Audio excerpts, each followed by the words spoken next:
Hello friends, வணக்கம் and welcome to my channel. Merchant navy கெரியர்லயே ரொம்ப பாப்புலரான அதிக ஸ்கோப் உடைய கோர்ஸ் பத்தி தான் இன்னைக்கு நம்ம தெரிஞ்சுக்க போறோம். ஆமாங்க, உங்கள நிறைய பேர் ரிக்வெஸ்ட் பண்ண பிஎஸ்சி நாட்டிக்கல் சயின்ஸ் கோர்ஸ் பத்தின முழு இன்ஃபர்மேஷன் தான் இன்னைக்கு நான் உங்களுக்கு கொடுக்க போறேன். இந்த வீடியோல நம்ம என்னெல்லாம் பார்க்க போறோம்ங்கறத முன்னாடியே நான் சொல்லிடுறேன். இந்த கோர்ஸ் ஜாயின் பண்றதுக்கான அட்மிஷன் ப்ராசஸ் என்னென்ன, எலிஜிபிலிட்டி கிரைட்டீரியா என்னென்ன, எந்தெந்த காலேஜஸ்லாம் இந்த கோர்ஸ் ஆஃபர் பண்றாங்க, இந்த கோர்ஸ் படிக்கிறதுக்கு உங்களுக்கு எவ்வளவு செலவாகும், எவ்வளவு மார்க்ஸ் அக்ரிகேட் நீங்க வச்சிருக்கணும், இந்த கோர்ஸ் கம்ப்ளீட் பண்ணீங்கன்னா உங்களுடைய ஜாப் ப்ரொஃபைல் எப்படி இருக்கும், உங்களுடைய salary ஸ்ட்ரக்சர் எப்படி இருக்கும் அப்படிங்கறத பத்தி தான் இன்னைக்கு நான் ஒரு ஐடியா உங்களுக்கு கொடுக்க போறேன். வாங்க இப்ப நம்ம வீடியோக்குள்ள போயிடலாம். சோ முதல்ல பிஎஸ்சி நாட்டிக்கல் சயின்ஸ் அப்படிங்கிற கோர்ஸ் உடைய முக்கியத்துவம் என்ன, மத்த எவ்வளவோ மெரைன் கோர்சஸ் இருக்கும் போது இந்த கோர்ஸை எதுக்காக நீங்க படிக்கணும் அப்படிங்கிற விஷயத்த நம்ம தெரிஞ்சுக்கலாம். ஃபர்ஸ்ட் இதை தெரிஞ்சுட்டு அதுக்கப்புறமா இந்த கோர்ஸ் உடைய டீடைல்ஸ்குள்ள போயிடலாம். சோ இந்த பிஎஸ்சி நாட்டிக்கல் சயின்ஸ் படிச்சு முடிச்சவங்களுக்கு கிடைக்க போற ஜாப் வந்து ஒரு ஒயிட் காலர் ஜாப்னு சொல்லுவாங்க. ஏன்னா இந்த கோர்ஸ் படிச்சு முடிச்சதுக்கு அப்புறமா மோஸ்ட்லி நீங்க ஒரு டெக் கேடட்டா தான் போய் ஜாயின் பண்ணுவீங்க.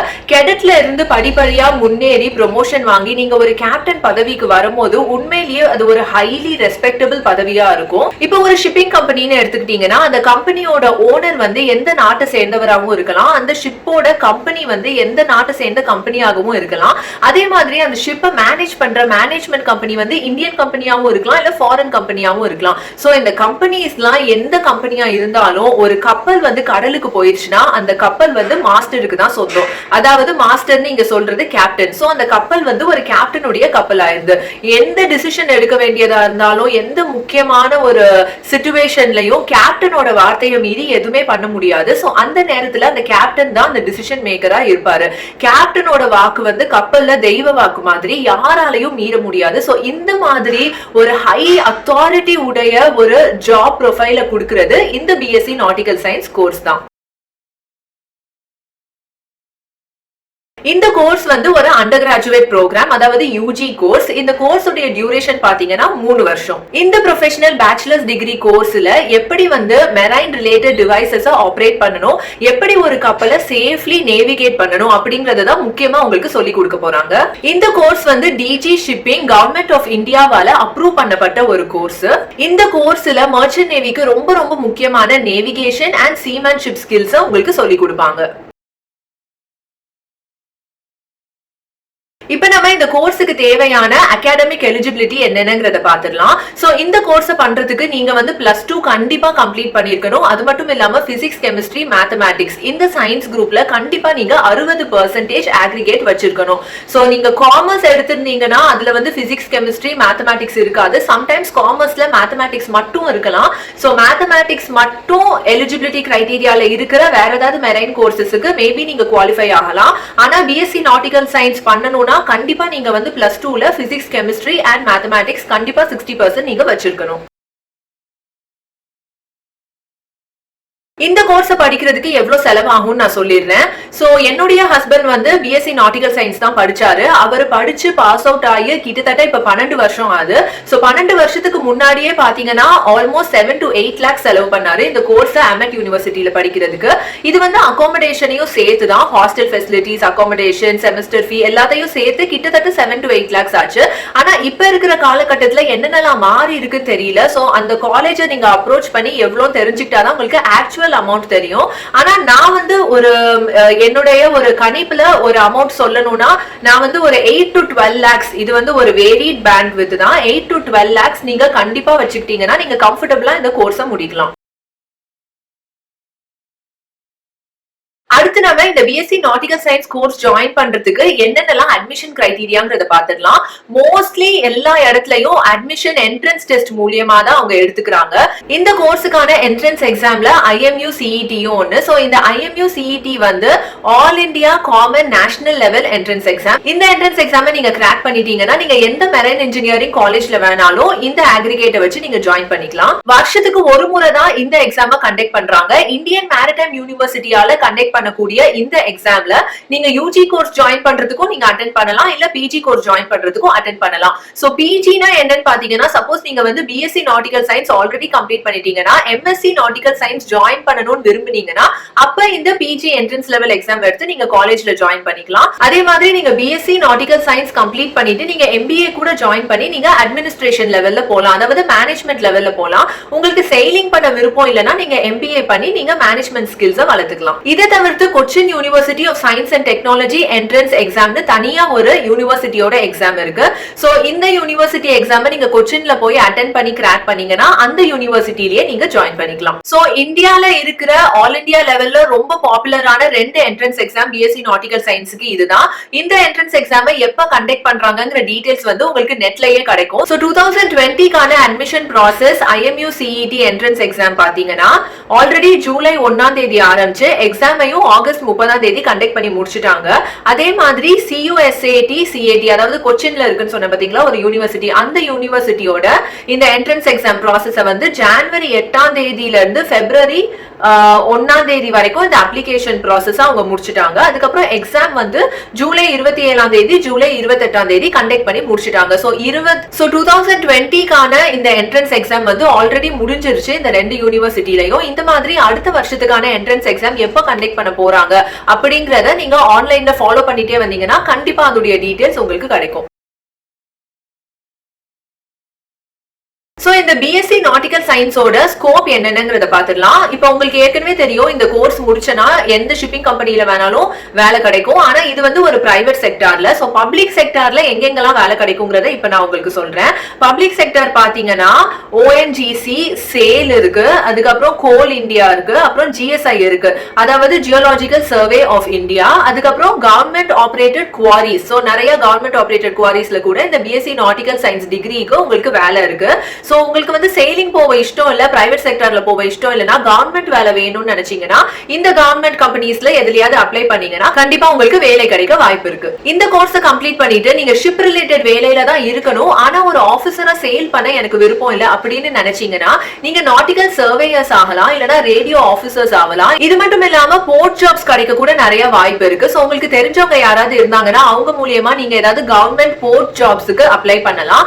அப்படி இல்லனா நீங்களே வந்து ஏதாவது பிரைவேட் செக்டர் மூலமா ஏதாவது போர்ட்ல வந்து வேகன்சி இருக்கா அப்படின்னு செக் பண்ணி நீங்க போர்ட் ஜாப்ஸ்க்கு நீங்க அப்ளை பண்ணிக்கலாம். சோ இந்த மாதிரி பிஎஸ்சி நாட்டிக்கல் சயின்ஸ் கோர்ஸுக்கு ஒரு வைட் ஸ்கோப் இருக்கு. இந்த கோர்ஸை எடுத்தா நீங்க செயிலிங் தான் போய் ஆகணும், வேற வழியே கிடையாது அப்படிலாம் கிடையவே கிடையாது. உங்களுக்கு விருப்பம் இருந்தா நீங்க செயிலிங் போலாம், இல்லனா நீங்க ஏதாவது லேண்ட் ஜாப்ல கூட செட்டில் ஆயிடலாம். அடுத்து BSc nautical science course offer பண்ற டாப் காலேஜஸ் என்னென்ன அப்படிங்கறத இப்ப நம்ம பாத்துடலாம். அந்த காலேஜ்ல ஆனுவல் ஃபீஸ், அதாவது வருடத்திற்கான ஃபீஸ் எவ்வளவு வாங்குறாங்க அப்படிங்கறதையும் நான் வந்து அப்ராக்சிமேட்டா சொல்லிடுறேன். பட் அதுக்கு கண்டிப்பா கொஞ்சம் அதிகமா இருக்கலாம் இப்ப இருக்கிற கரண்ட் சிச்சுவேஷன்ல. அது நீங்க வந்து போன் பண்ணி கேட்டுதான் தெரிஞ்சுக்கணும். மும்பைல வந்து மும்பை யூனிவர்சிட்டி இருக்குது, அப்புறம் சென்னையில பல்லாவரம்ல வேல்ஸ் யூனிவர்சிட்டி இருக்கு, இந்தியன் மேரிடைம் யூனிவர்சிட்டி இருக்கு, அமெட் யூனிவர்சிட்டி இருக்கு. அமெட் யூனிவர்சிட்டியில தான் என்னுடைய கணவர் இதே கோர்ஸ் பண்ணாரு. அதுக்கப்புறம் maritime engineering and research institute இருக்கு, Mangalore marine college and technology இருக்கு, பார்க் மேரிடைம் அகாடமி இருக்கு, Hindustan institute of maritime training, இதுவும் ஒரு பாப்புலரான காலேஜ். அதுக்கப்புறம் தொலானி மேரிடைம் இன்ஸ்டிடியூட் ரொம்ப ரொம்ப பாப்புலரான காலேஜ். இது நார்த் இந்தியன்ஸ் நிறைய பேரு தொலானில தான் படிப்பாங்க. அதுக்கப்புறம் பிபி மெரைன் அகாடமி கோயம்புத்தூர்ல இருக்கிற மேரிடைம் காலேஜ். சோ இதெல்லாமே இந்த பிஎஸ்சி நாட்டிக்கல் சயின்ஸுக்கு ரொம்ப பாப்புலரான காலேஜஸ். இந்த காலேஜஸ் பேர் எல்லாமே நான் டிஸ்கிரிப்ஷன் பாக்ஸ்லயும் லிஸ்ட் பண்றேன். சோ நீங்க அதை பார்த்து தெரிஞ்சுக்கலாம். பிஎஸ்சி நாட்டிக்கல் சயின்ஸ் கோர்ஸுக்கான சிலபஸ் என்னென்ன அப்படிங்கறத இந்த செக்மெண்ட்ல நம்ம பாத்துடலாம். சோ செமஸ்டர் 1ல என்னென்னலாம் சப்ஜெக்ட்ஸ் இருக்குன்னு பாத்தீங்கன்னா இங்கிலீஷ், மேத்தமேட்டிக்ஸ், பிசிக்ஸ், அப்புறம் cargo work and marine communication, marine engineering and control system, navigation, seamanship, lab. இதுதான் உங்களுக்கு ஃபர்ஸ்ட் செமஸ்டர்ல இருக்கும். செகண்ட் செமஸ்டர்ல என்ன இருக்குன்னு பாத்தீங்கன்னா அதே சப்ஜெக்ட்ஸ் வந்து செகண்ட் பார்ட் இருக்கும். இப்ப நமக்கு காலேஜ்ல நார்மல் காலேஜஸ்ல மேத்ஸ் 1, மேத்ஸ் 2, மேத்ஸ் 3 அப்படி இருக்கும்ல. சோ அதே மாதிரி இங்கேயும் செமஸ்டர் 2ல பாத்தீங்கன்னா மேத்தமேட்டிக்ஸ் 2, Physics 2, Environmental Science 1 வருது, Marine Engineering and Control System 1, Naval Architecture, Ship Construction எக்ஸ்ட்ராவா வருது, OH Plan and Collision அது எக்ஸ்ட்ராவா வருது, Ship Operation Technology, அப்புறம் Engineering Workshop 1. சோ இதெல்லாமே செகண்ட் செமஸ்டர்ல உங்களுக்கு வருது. தேர்ட் செமஸ்டர்ல பாத்தீங்கன்னா வந்த பேப்பரே தான் திருப்பி வருது. ஆனா பார்ட் 2 வருது. Mathematics 3, physics 3, environmental science second part வருது. மேரிடைம் லா வந்து செமஸ்டர் 3ல தான் உங்களுக்கு இன்ட்ரோடியூஸ் ஆகுது. சோ மேரிடைம் லாவை பொறுத்த வரைக்கும் நிறைய பேர் ரொம்ப ஈஸியா எடுத்துருவாங்க. இது ரொம்ப போரிங்கான ஒரு டெக்ஸ்ட் புக்கை மக்கப் பண்ணி நம்ம வாமிட் பண்ற ஒரு சப்ஜெக்டா இருக்கு அப்படின்னு நினைப்பாங்க. ஆனா அப்படி கிடையவே கிடையாது. ரொம்ப ரொம்ப முக்கியமான சப்ஜெக்ட் மேரிடைம் லா. நீங்க வந்து நிறைய ஃபாரின் கண்ட்ரீஸ்க்கு சேல் பண்ணும்போது இந்த லா தெரிஞ்சிருந்தாதான் உங்களால பொழைக்க முடியும். இல்லனா நீங்க ஜெயிலுக்கு போக கூட சான்சஸ் இருக்கு. சோ காலேஜ் படிக்கும் போதே இந்த மேரிடைம் லாக்கு இம்பார்ட்டன்ஸ் கொடுத்து படிங்க. அடுத்து நேவிகேஷன் 2 இருக்கு. சீமன்ஷிப் லேப் 2 வந்து உங்களுக்கு செமஸ்டர் 1ல வந்துச்சு இல்ல. சோ செகண்ட் பார்ட் வந்து செமஸ்டர் 3ல வருது. Marine engineering and control system 2 இருக்கு. சோ அடுத்து பாத்தீங்கன்னா செமஸ்டர் 4ல என்னென்னலாம் இருக்குங்கறத தெரிஞ்சுக்கலாம். செமஸ்டர் 4ல இன்ஜினியரிங் கெமிஸ்ட்ரி இருக்கு. Electronics, computer science, voyage plan and collision prevention second part வருது. Marine management and maritime commerce, ship operation technology, engineering work ஷாப்போட செகண்ட் பார்ட் வருது. அடுத்து பாத்தீங்கன்னா செமஸ்டர் 5ல ஒரு voyage பிளானோட டீடைல்ட் கோர்ஸ் ஒன்னு வருது. அப்புறம் ஷிப் ஸ்டெபிலிட்டி 1 வருது. நேவிகேஷன் பார்ட் 3 வருது. Ship operation technology, ship visits, boat ஒர்க்னு ஒரு கோர்ஸ் வருது. கொலிஷன் பிரிவென்ஷன் தேர்ட் பார்ட் வருது. அப்புறம் பிடி, கேம், ஸ்விம்மிங் அந்த மாதிரி பிசிக்கல் ஃபிட்னஸ்க்கான ஆக்டிவிட்டிஸ் எல்லாமே உங்களுக்கு செமஸ்டர் 5ல வருது. சோ இந்த மெரைன் இன்ஜினியரிங் ஜாயின் பண்ணணும்னு நினைக்கிறவங்க கண்டிப்பா பிசிக்கலி ஃபிட்டா இருக்கணும், ஸ்விம்மிங் தெரிஞ்சிருக்கணும் டெஃபினெட்லி. அதுக்கப்புறம் பிடி, கேம்ஸ் இதுலலாம் கொஞ்சம் ஒரு ஆக்டிவான பர்சனா இருக்கணும். நீங்க ஒரு ஆக்டிவான பர்சனா இருந்தாதான் நீங்க போய் கப்பல்ல சர்வை பண்ண முடியும். நார்மலாவே நீங்க வந்து கொஞ்சம் சோம்பேறியான பர்சன் இல்ல கொஞ்சம் என்ன சொல்றது உங்களால அவ்வளவு ஆக்டிவா இருக்க முடியாது. கண்டிப்பா டைம் டு டைம் ரெஸ்ட் எடுக்கணும். உங்க மைண்ட் வந்து ஃபாஸ்டா ஒர்க் ஆகாது, மல்டி டாஸ்க் பண்ண முடியாது. இப்படின்லாம் நீங்க நினைச்சீங்கன்னா தென் இந்த ஃபீல்டே உங்களுக்கு வந்து அவ்வளவு பொருத்தமான ஃபீல் கிடையாதுன்னு தான் நான் சொல்லுவேன். ஏன்னா கப்பல்ல வந்து அவ்வளோ வேலை இருக்கும், கண்டினியூஸா பிசிக்கல் ஆக்டிவிட்டி இருந்துட்டே இருக்கணும். சோ நீங்க வந்து ரொம்ப ஒரு ஸ்ட்ராங்கான பர்சனா இருந்தா மட்டும்தான் இந்த ஃபீல்டுல உங்களால சர்வை பண்ண முடியும். அடுத்து கடைசி செமஸ்டர் 6ல பாத்தீங்கன்னா marine engineering and control system 3வது பகுதி வருது. மேரிடைம் லாவோட 2வது பகுதி வருது. நேவிகேஷன் வருது. அப்புறம் ஷிப் விசிட்ஸ், இண்டஸ்ட்ரி விசிட்ஸ் இது ரெண்டுமே உங்களுக்கு எக்ஸ்ட்ராவா இருக்கும், பிராக்டிகலா இருக்கும். அது மட்டும் இல்லாம கடைசியா ப்ராஜெக்ட் இருக்கும். சோ இந்த 6 செமஸ்டர்ல உள்ள கோர்சஸ் என்னென்னலாம் நான் சொல்லிட்டேன். இந்த கோர்சஸ் எல்லாம் ரீட் பண்ணும்போது எனக்கே ரொம்ப ஃபெமிலியரா இருக்கு. ஏன்னா என் கணவர் வந்து இந்த கோர்சஸ் எல்லாம் படிச்ச ஞாபகம் எனக்கு இருக்குது. இப்ப கூட அவர் வந்து கேப்டன் எக்ஸாம்ஸ்க்கு ப்ரிப்பேர் பண்ணிட்டு இருக்காரு. அப்போ கூட அவருக்கு நேவிகேஷன் சப்ஜெக்ட் இருக்கு, இந்த மேரிடைம் லா இருக்குது முக்கியமா. சோ அதனாலதான் நான் சொல்றேன் இந்த மேரிடைம் லாலாம் ரொம்ப முக்கியமான சப்ஜெக்ட், அதெல்லாம் தவற விட்டுறாதீங்க. நான் ஏற்கனவே சொன்ன மாதிரி பிஎஸ்சி நாட்டிக்கல் சயின்ஸ் கோர்ஸோட அதர் ஆப்ஷன்ஸ் என்னென்ன அப்படின்னு நீங்க பாத்துட்டீங்க. சோ இதனுடைய இந்த ஆக்சுவல் சேலிங் எக்ஸ்பீரியன்ஸ் எப்படி இருக்கும்னு பாத்தீங்கன்னா இந்த கோர்ஸ் முடிச்சதுக்கு அப்புறமா மோஸ்ட்லி நீங்க படிச்சது ஒரு நல்ல காலேஜா இருந்தனா ஆல்ரெடி பிளேஸ்மெண்ட்டுக்கு ஷிப்பிங் கம்பெனிஸ் வந்துருவாங்க. சோ நீங்க அதுலயே பிளேஸ் ஆயிருவீங்க.